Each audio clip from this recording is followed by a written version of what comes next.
The 2025 W-4, the form that controls how much taxes are being withheld from your paychecks every single time you get paid.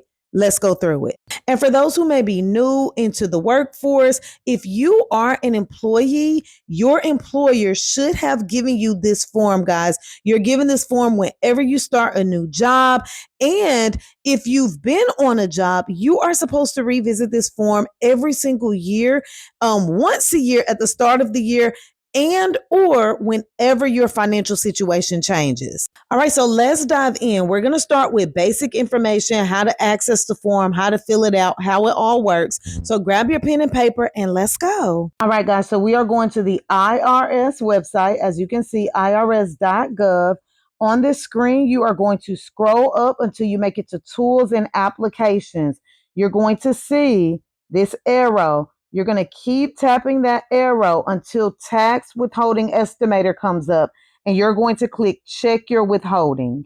Okay, so this page shows you everything, how it works, what you need, and then the actual estimator tool. This is what you will use to fill out your W-4. This is what all of my tutorials will look like, okay? We'll be going through this estimator, and they'll show you what to put on your paper form. So let's go through some of this information. Okay, as mentioned, you are estimating your federal income tax, guys. When you adjust your W-4, yes, it will affect your refund and it will affect your take-home pay. You may even hear me in some of my videos say that you're giving yourself a pay raise on your job, okay? Some people don't like that term, but because you can increase your take-home pay, hey, I call it a pay raise.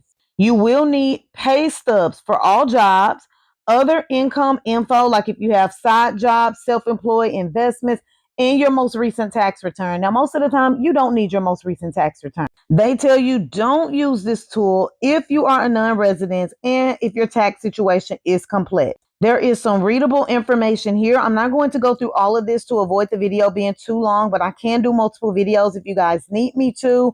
This is the actual paper form that you saw in the background of my video in the beginning. That's what you are going to see in all of my videos going forward as well. And then they tell you what to expect after you use the estimator. When to check your withholding: whenever you have one of these major life changes. Why do you want to check your withholding? And what happens if you changed it mid-year? All of this information is given to you by the IRS. Let's get started.